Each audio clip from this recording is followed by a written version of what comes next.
discussing the 4 cases in describing the graph of a polynomial function using, syempre, of course, the 4 cases when we describe polynomial function.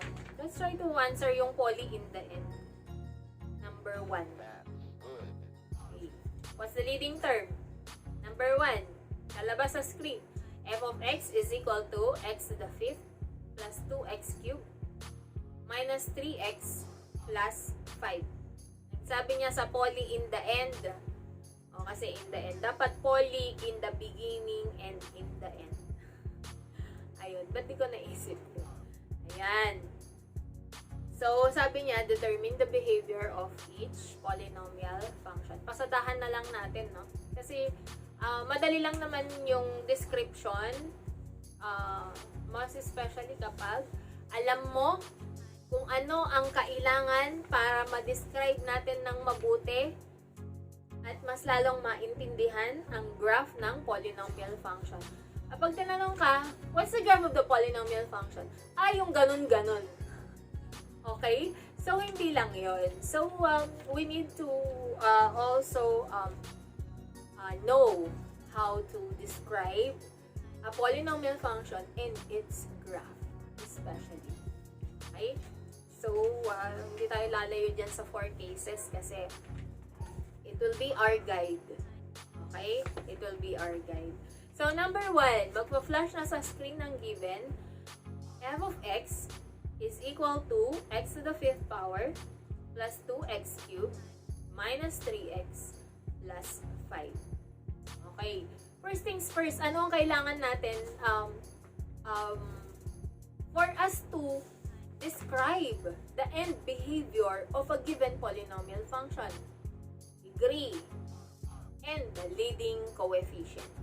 Okay? Diba sa cases natin, dalawa odd kapag odd ang degree, kapag ang leading coefficient ay positive o kaya negative.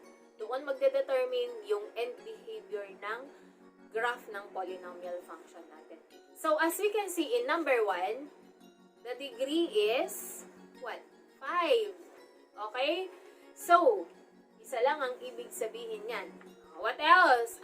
After identifying the degree, which is 5, an odd number, is it greater than 0 or positive or less than 0? Yung leading coefficient natin.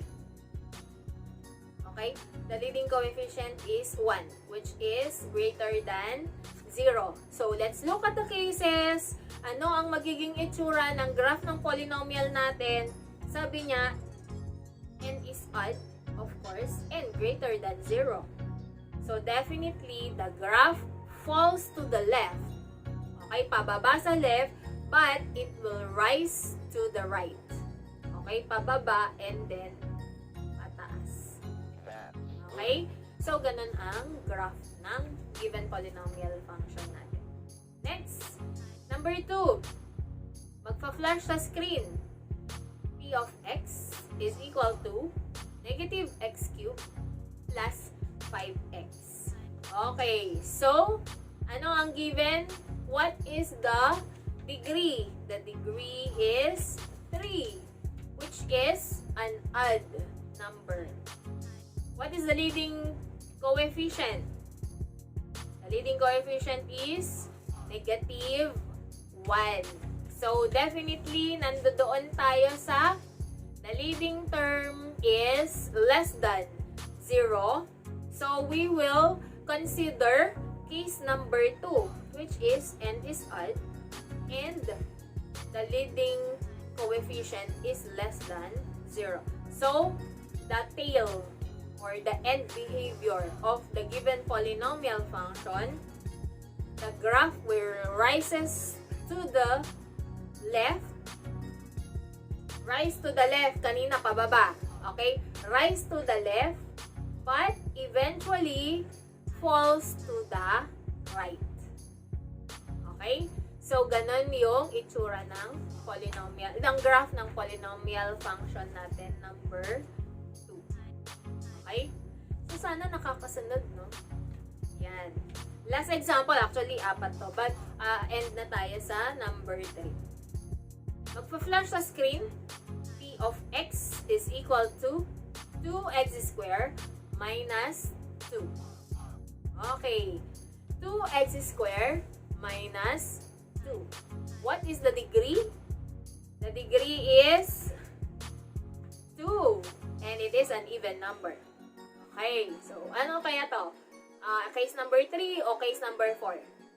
Ayan.